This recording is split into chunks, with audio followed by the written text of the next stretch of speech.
Okay. Hi, Berk. Welcome to Game Hype. Hello. Thank you for having me. It's a pleasure. So, how are you doing? I'm fine. Thank you so much. How are you? I'm great. Are you based in Istanbul?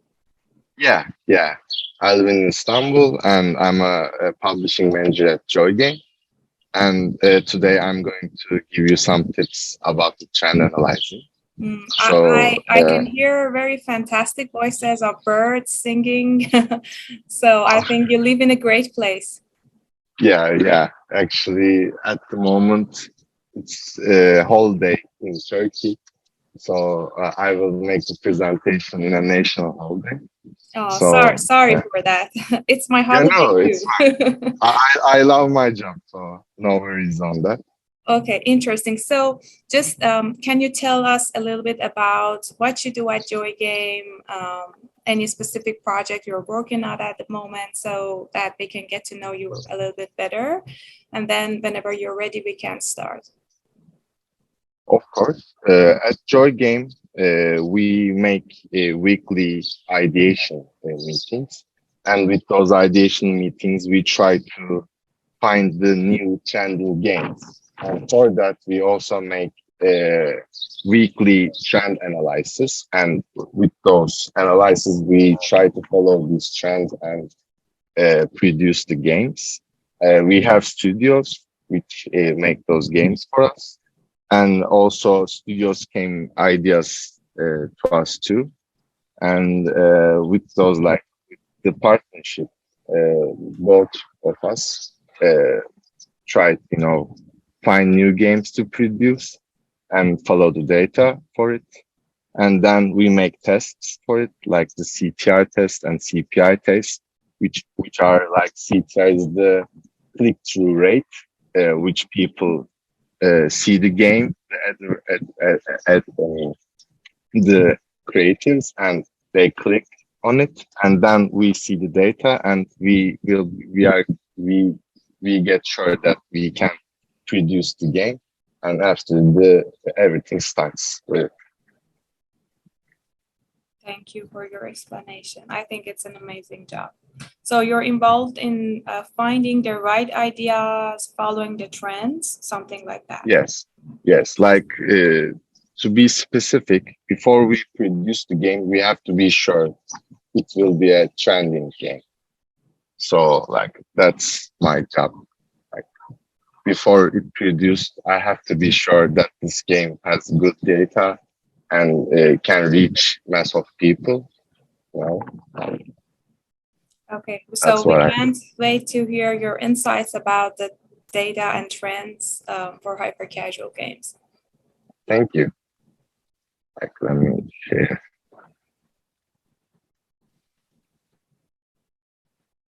Yeah. Mm. Today I'm going to talk about the trend and how we are finding them, how we can follow them. Usually we follow the social media, the streamers, the seasonal events, world agenda, and famous people. And finally, I will talk about the top chart analysis, how we follow the top chart, and what can we found for ourselves from the games in the charts, and low CPI games, which is like cheap to reach people, and newly released games are also a really helpful tool for us to follow the trends. Social media is a really important tool for us because there's lots of people in social media, and by following the social media, we can understand what people need or what they want to play from the games. Like from the likes, we can understand what people want to play and what can we make games from trends. And also, like we advertise our games, but there's also organic users we don't need advertising for them. They just like the teams, or they just see our games in the top chart and they download the game, and this way the game grows more and more with the organic users, and After that, you can see that like the game multiplies itself a lot and it increases the revenue a lot actually too. And by that, we use uh, some tools. Like for example, documentaries. There was a documentary called "Goal for the Gold," and Zynga made a Gold Rush 3D game for it. And this is a great example. By a documentary, they saw the documentary and they said, "We can make a game from this documentary." And after that, they reach masses and organic users with it, and the game become a top chart game. Also, movies. The film called Platform on Netflix, and then uh, a game is made which is called Food Platform 3D. And this way, like it's a not low risk game as you see. Like you see that the platform is liked by people, and then when you make the game with the low risk, like it's going to reach the masses with it. And also the social media, as we talked about before, like the TikTok, we can like follow the trends on TikTok, and with those trends, we try to make games, and with those games, like which is here like Warp Slider, like with the trend, this game also reached the masses and also hit the top chart. And also last year, at the end of summer, there was a challenge which is named Great Challenge. And also, like as Joy Game, we hit number one spot with Great Challenge 3D. And also there were also games in top 10, which is also with the same trend, with the Great Challenge. So like when it's a big trend, there's a big pie on it. And like when you try to follow these trends and produce your games on it, like it's a really low risk games, and you can hit masses and you can reach the top chart with it. And also YouTube, like there was a Dr. Pimple Popper. Like maybe I'm watching their videos for 5 years, and there was a game called Dr. Pimple Pop, the same as the videos. They just made the game, and also like it was a succession, like um, so this way, like we know that people are going to want to play those games, and when you follow the trends, and it comes like with the organic users, like you can hit masses, and it gets easier to get into the top charts with it. And also we follow famous people too.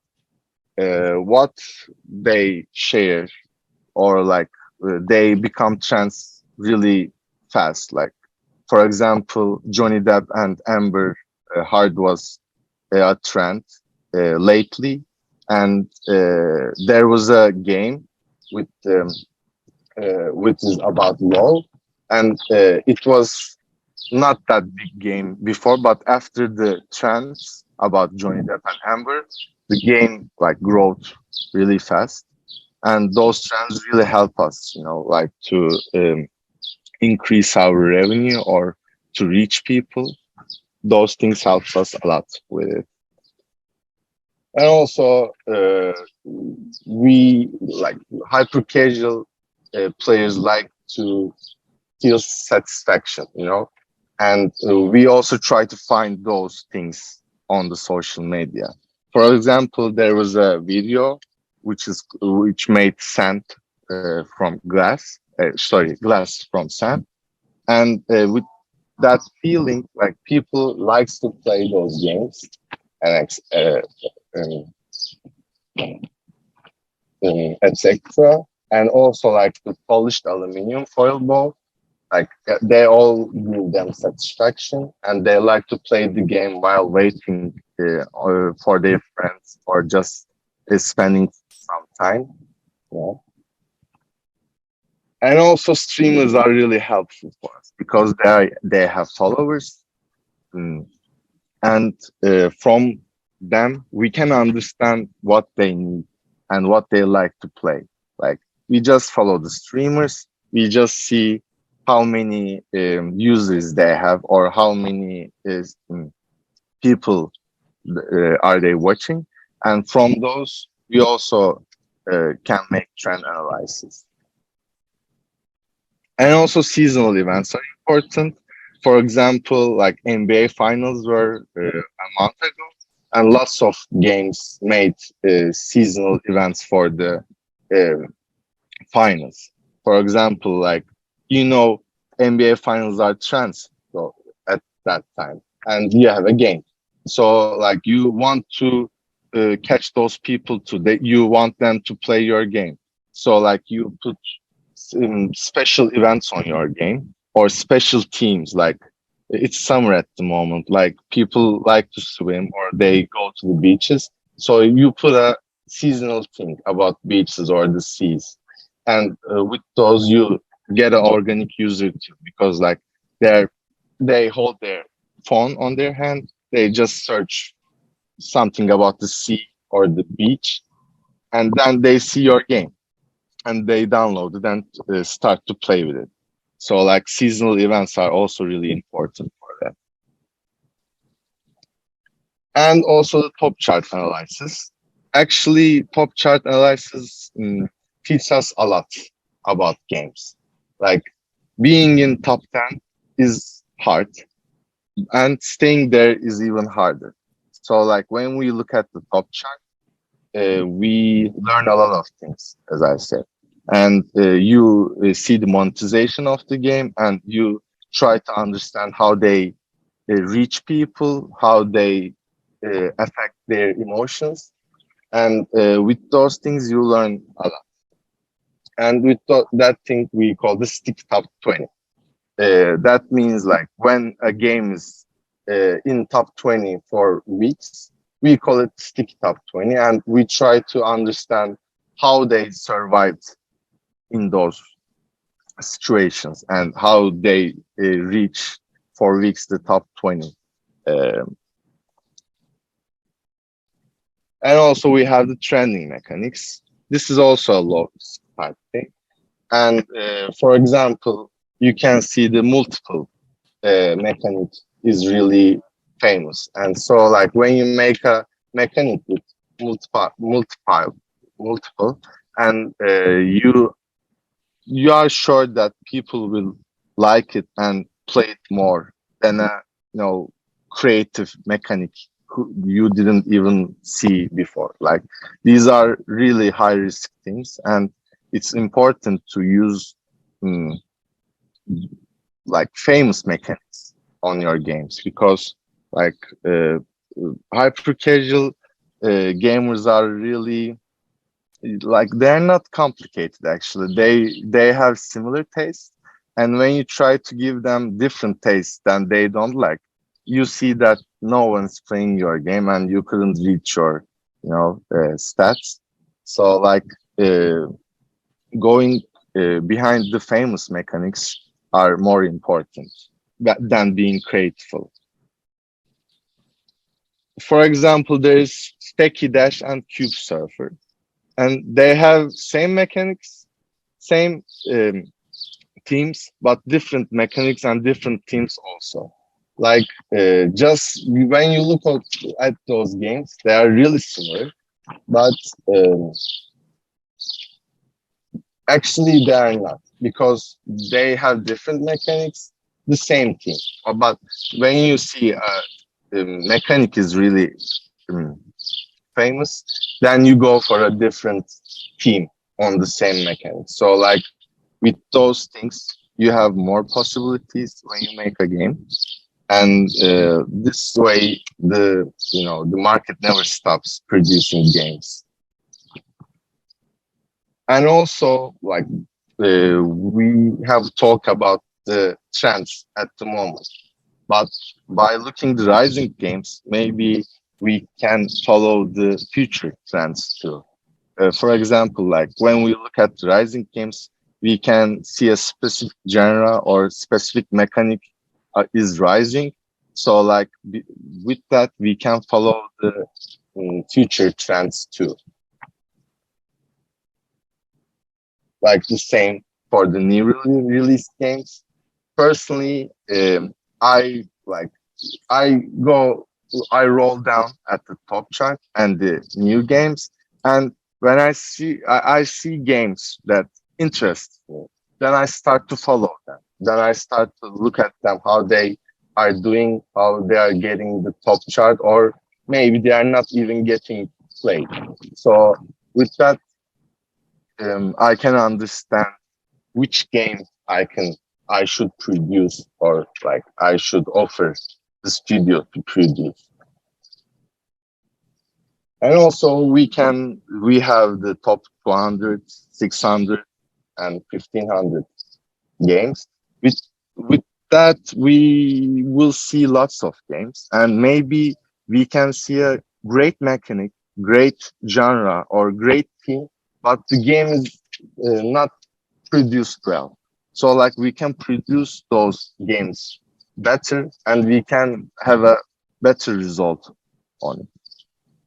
So it's also important to, uh, search the games in top 1500 to maybe in 2000, top 2000, because they teach us also lots of things and they show us lots of things too. And finally, being a developer may not be a valid reason for 2021 to become a studio anymore. Studios have already started to hire someone who constantly follows the world agenda, games, and trends. Thank you for your time.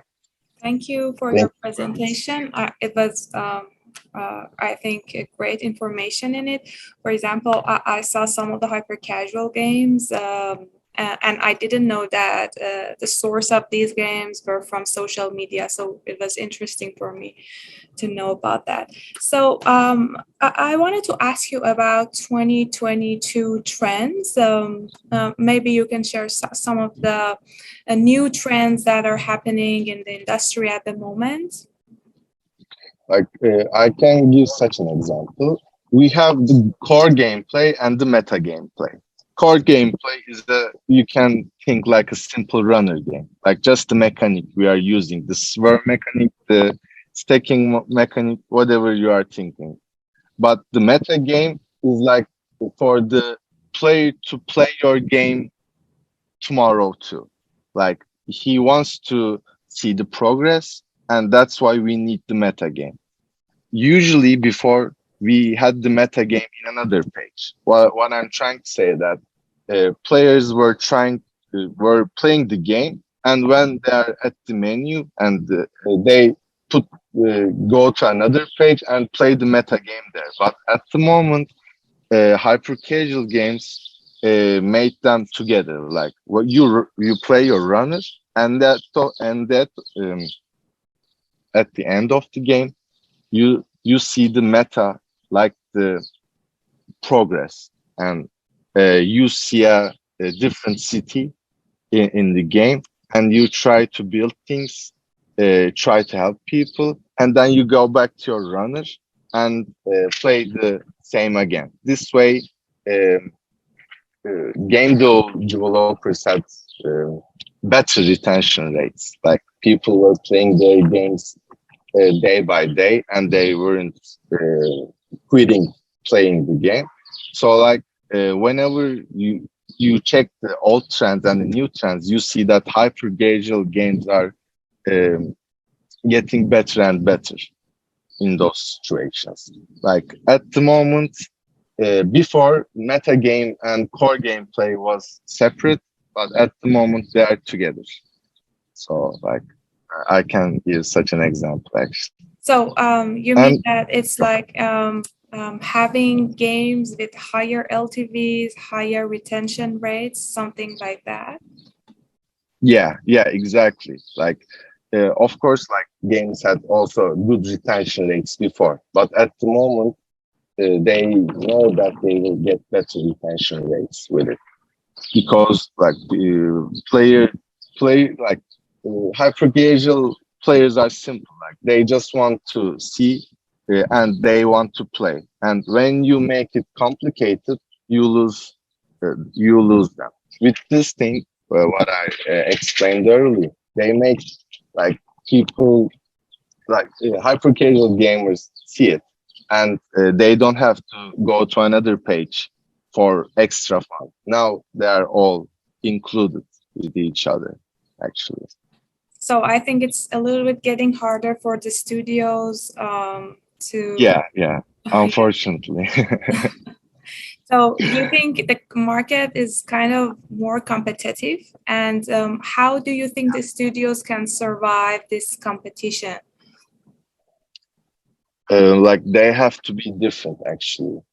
At the same time, they shouldn't be different too. Like they have to use the popular mechanics, popular themes, popular genres, but they also have to find differences for the game, because like hyper casual gamers look for it, and also they have to touch their feelings. Like for example, there is a Pokemon game at the moment, Monster Squad Rush, and it's a hyper casual game. But whenever players play it, they feel like they're in their childhood once again, and they want to play the game. So like the emotions are also important. Like they have to do lots of stuff in the same time. Yeah, so I think innovation is the thing that studios should pay attention to. Yeah. So thank you so much, Berk. I think our participants would really use your presentation and the insight you provided. And thank you so much again for joining us and giving Thank this you. presentation to us. And hope to see you in person one day. I hope You're so also too. invited to Iran if you like. You can visit and. Yeah, sure. So thank you Thank you so so much much. for your time, and I hope you enjoy your vacation. Thank you so much. I hope it's really helpful for you too. Thank you so much. Have a nice day. You too. Bye bye. Bye bye.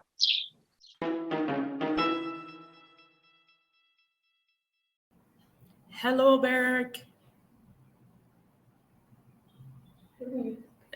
I think you should unmute. Okay, now it's fine, I guess. Yeah. Sorry about that. How are you? We are on air.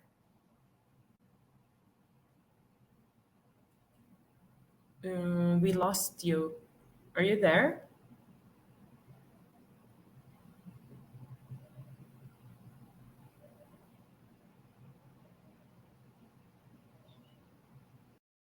So yeah, we lost you for a second, but now all is fine. So Okay. how are you doing? I'm fine, great. How about you? Okay, great. We just watched your great talk about trends. I really enjoyed it. Thank you. For me, it was the first time really watching your talk. You had a great discussion with Mana, and I really enjoyed. At the moment, it's about 100 participants watching your talk, and it's a pleasure having you here. We asked participants if they have questions, they can ask in the chat. So I'm asking you questions, and I'm also translating a little bit to make sure all is clear. So the first question is, you mentioned social media trends in your talk. So the first question is, many publishers and developers follow the social media trends, and they may use the same idea for game development. But among all these games, few may become a hit. So in your opinion, which factor may determine the success of these games with same idea? Actually, it's a curse of the hyper casual games, because like whatever you look at the social media, at the trending topics, everyone do see it actually. But you have to make the different game than them, because like when you look at the games, like let's say the Crate Challenge last year, lots of studios tried to make the game in the concept, but only one or two of them what were different than the others. So like when you try to reach the trends, you also use the trending mechanics also. Like when you don't use the trending mechanics, the concept or the trending theme doesn't help you. So like when you are making a hyper casual game, you have to think about the colors, you have to think about the mechanics, you have to think about the metrics, you have to think about maybe the shading, like lots of things change the behavior of the player. So in this way, you have to always use the trending metrics and the metrics that hyper casual gamers usually enjoy. So that would be my answer to it. So So it's not only about the theme that should be trending, but it's also about the mechanic and also other things like graphic and, as you mentioned, like coloring and etc. Right? yeah. Okay. Uh, so All right. Lots of people are writing love books or different things, but only some of them reached the audience and got written. Got read actually. So right. like the same in the gaming sector. Only difference is we have to be much more fast productive. So like we have to product faster than them. But in the meantime, we have to be sure that we reach the audience and make them play the game for the second day or the third day. اوکی ترنسلیشن. خب برک میگه که یعنی سوال این بود که اگه همه دارن ترند سوشیال مدیا رو فالو میکنن، خب پس چجوری ممکنه که یه بازی موفق باشه؟ و جوابش این بود که خب اصلا این داستان هایپر کژوال همینه، یعنی همه این کار میکنن ولی 1 تا 2 تا بازی ممکنه موفق باشه، چون تو همزمان باید مکانیک ترند رو دنبال کنی، حواست باشه که تمم ترند باشه، نمیدونم کالرینگ هم ترند باشه و به همه موضوعات توجه کنی، همزمان پروداکتیو باشی، پروداکت بیشتری تولید کنی به آدینس، یعنی فست پروداکتیو باشی، به آدینس ریچ کنی و این رو بتونی تست کنی. Okay, next question. Honestly, next question is mine. And trends are going viral and very quickly due to social media these days. And my question is, how can developer adapt to these fast changes? And because, like today is something very trend on TikTok, but maybe tomorrow is not that much trend. So if we start making a game today, and how can we guarantee tomorrow is like still trendy? We can't guarantee it for sure, but you have some have experience about the trends. For example, like we are using social media for years, and sometimes we know which trend topic would be have a longer duration and which will have a shorter duration. Like we have to see it. And also, like if you don't want to think about the long or the short time of the trending topic, you just have to catch them while they are rising. Like when they are trend, that means you are a little bit late for them. So like when the growth, like for example, a trending topic getting 3 million likes at the moment in a social media account. But if you can catch them while they are having 1,000 or 10,000 likes, if you can say that, oh, this is going to be a topic, this is getting huge, this is growing really fast. So this way you might able to catch the trend before. And also we have some like possible trends. Like for example, in 3 months there will be World Cup of football, and we can say that it will be a trend because like the whole world will be watching the World Cup. Whole it includes each country. So like you can see some trends like way before they are there, and some trends need more research. So Got it. like, if you can catch them before they are the most trended topic, then you are the winner. So the important thing is about timing, right? So Yeah. so you can catch the trend and hedge yourself with it, right? Yeah. Okay, Exactly. translation. خب سوال من این بود که خیلی خیلی فوکس کردیم روی اینکه سوشیال مدیا و محتواهایی که تو سوشیال مدیا هست میتونه کمک کنه، ولی خب این خیلی میتونه امروز با فردا فرق کنه. و جواب برک این بود که خب این خیلی میتونه مهم باشه که پیش بینی کنیم. مثلا اگه یه ویدیوی 3 میلیون لایک میگیره، اون موقع که 10,000 تا گرفته، اون موقع است که شروع کنیم به ساختنه. یا اینکه ما تجربه کردیم که کدوم ترندها ممکنه که بیشتر بمونن، کدوم ترندها ممکنه کمتر بمونن، و این چیزیه که یه پابلشر این دانشیه که میتونه بهش برسه. یا اینکه اگر که مثلا جام جهانی قراره که 3 ماه دیگه باشه، یه سری ترند ممکنه قبلش اتفاق بیفته، یه سری ممکنه بعدش اتفاق بیفته، و این اون چیزایی که میتونید خودتون رو بهش بچسبونید و ازش استفاده کنید. Okay, thank you. So next is, can you tell us more about your publishing funnel at Joy Game from ideation to publishing? Of course. First, as I said, like we try to find a game that has a trending mechanics, which the hyper casual players would like and would play the game.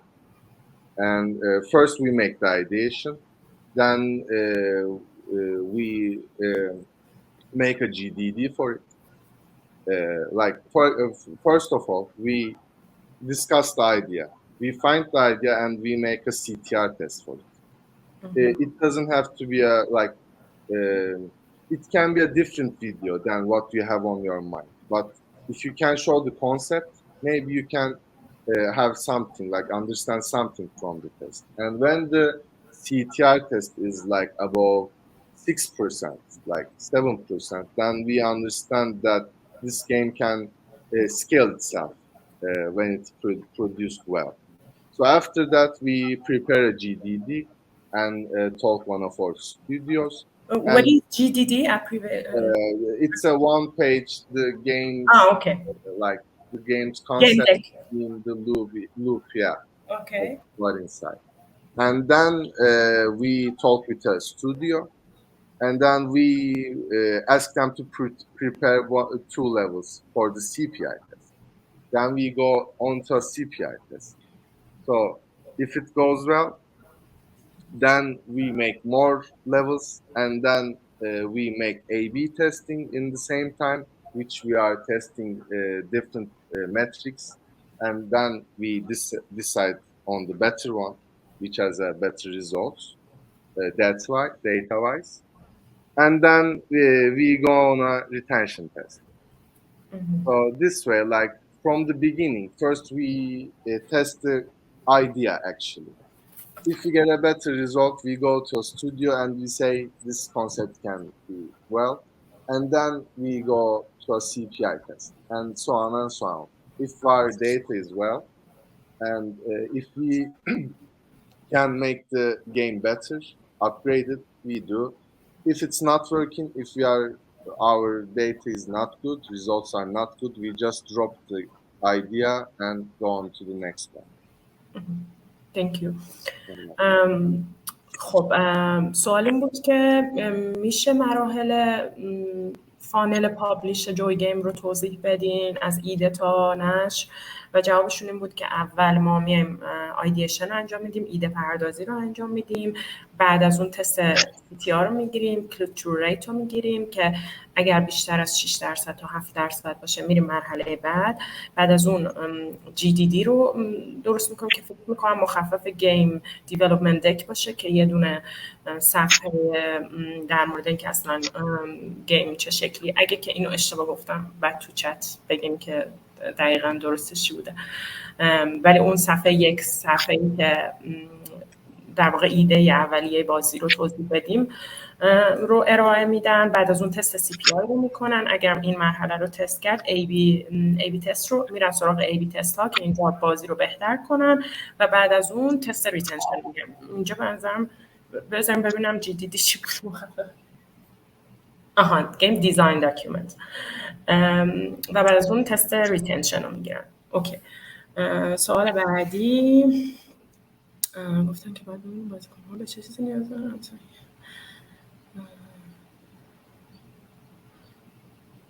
چه سوال سختی.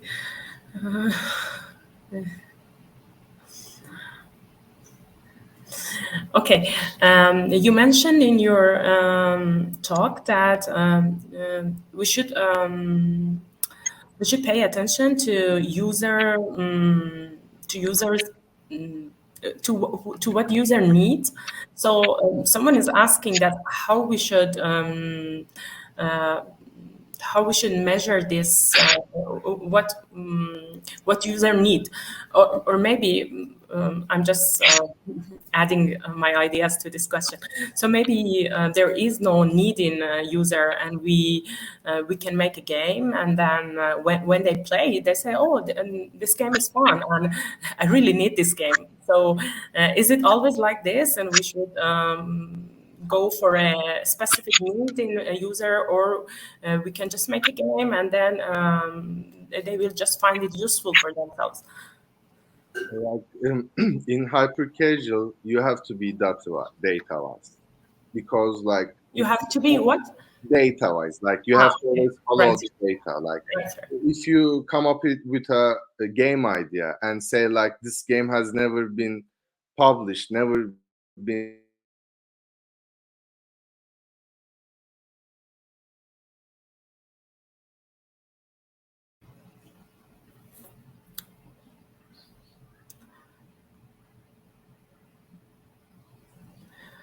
Berk, we lost you, I think. Oh, I got lost. Sorry. Yeah. So you were saying you should be data wise, and then we lost you, and we lost you again.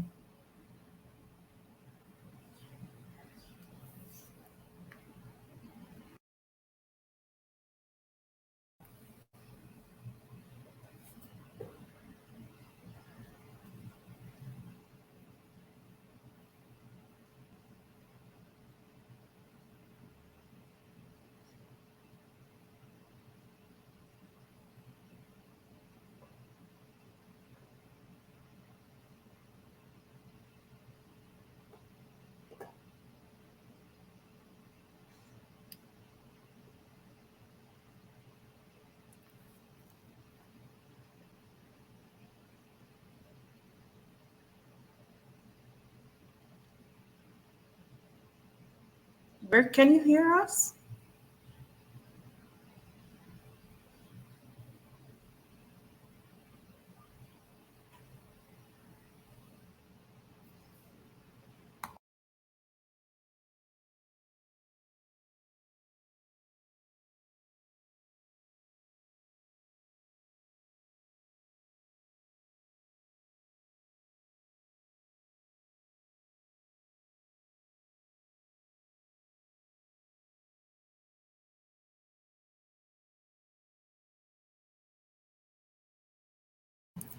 خب بچه ببخشید اینترنت برک قطع شد. میخواین سوالاتون رو بذارین تو این مدت تا دوباره برگرد.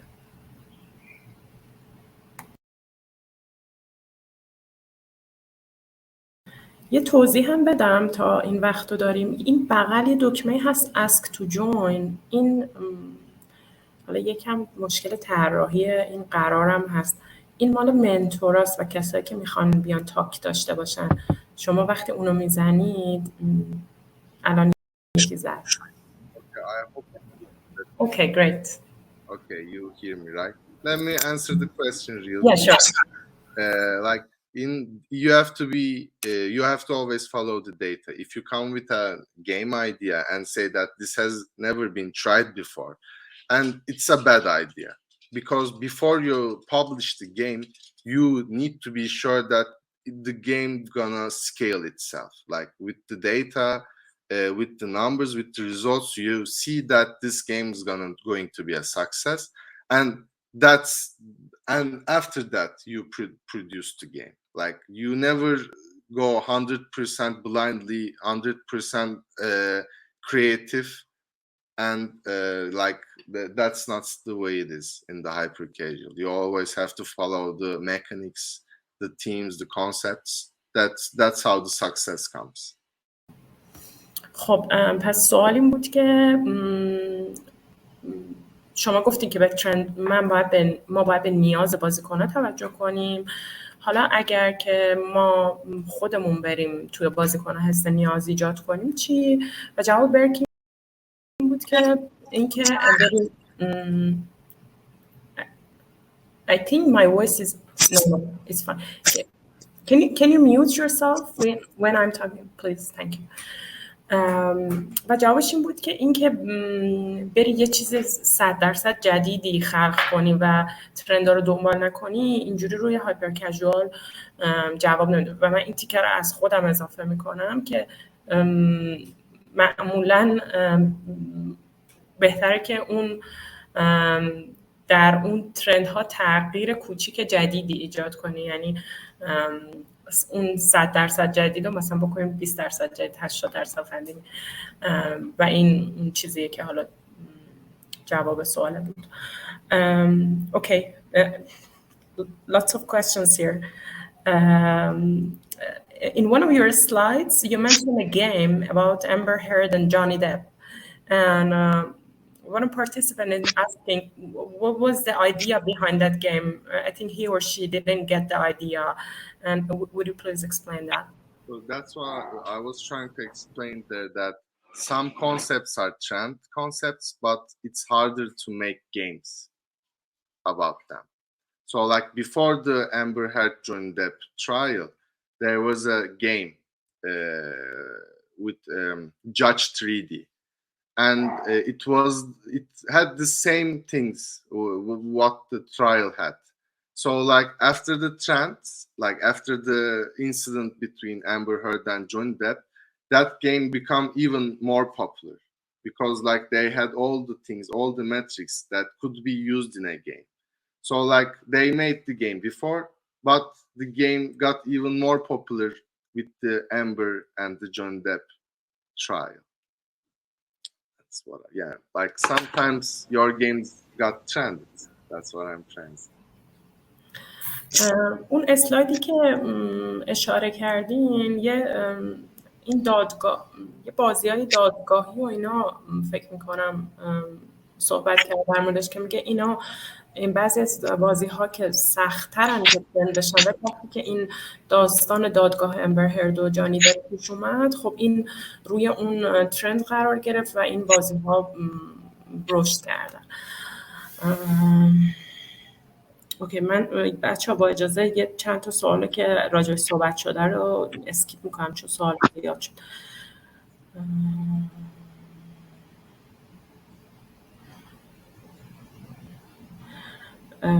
بعضیاش هم قبلا جواب دادیم.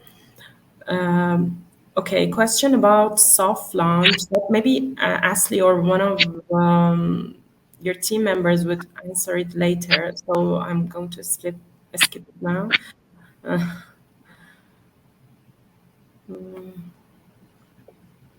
Okay. So please suggest and review example of core games and meta games combination. And another question for core game and meta game is, no, it's about mechanics. So I'm asking two questions.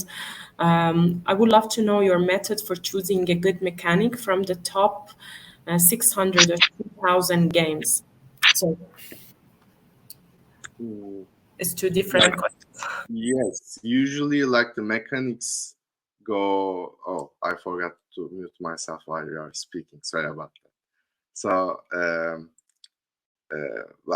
some mechanics get old-fashioned. So like you have to always use the trending mechanics. For example, at the moment there's a tap and hold mechanic, which is good to maybe fishing or some other concepts. So like you always have to look to the new games and see which mechanics they are trying to use at the moment. So after that, some of them gets well, some of them doesn't. So after that, you use those mechanics, which you are sure that the player would like, and it's trending at the moment. So another example, stacking in front was a trending mechanic before. Like you stack collectible things in front of you, you walk with them. It's like a luggage car in an airport. Like you can imagine it like that. And at the moment, it's not that useful anymore. Like before, like 4 or 5 months ago, it was a success, but at the moment, it's not. So like the hypercasual players, gamers, usually got tired, or well, they don't want to play the same mechanic anymore. So like you always have to find the best mechanic and the best concept to use with it. So like sometimes you have the trending mechanic, you have the trending concept, but they don't match. So that this after that, the game is not a success anymore. خب این فکر کنم جواب اون سوال بود که چطوری مکانیک خوب انتخاب میکنین و جوابش این بود که یکی به مکانیک تپ اند هولد اشاره کرد که الان داره ترند میشه و مثلا میتونه برای بازی فیشینگ مورد استفاده قرار بگیره و یه دونه مثلا مکانیک دیگه استکینگ رو اشاره کرد که اینایی که جمع میشه جلوی هم دیگه و اونو گفتش که داره ترند میشه، اونو گفت که قبلا ترند بوده ولی الان دیگه ترند نیست و باز این نکته رو که توی سوالهای قبلی هم بهش اشاره کرد که این دوتا باید با هم جلو بره، یعنی مکانیک ترند و تم ترند. یعنی ممکنه که یه مکانیکی رو بردارید که ترند باشه ولی همزمان یه تمی رو انتخاب کنید که ترند نباشه و این دوتا با هم دیگه کار نمیکنن. Okay, I think we are that's it, I think, because we have one more question for soft launch and we can ask it at the soft launch. Okay. So thank you so much. Do you have anything left you want to add? No, like I really had fun. It was a pleasure for me. Hope it was useful for everyone. And like if they have another question, I can always answer them through the LinkedIn if they connect me. Like that's all. Thank you so much for having me. Thank you, and thanks for all your support and help during GameHack. Have fun. Bye bye. You too. Goodbye.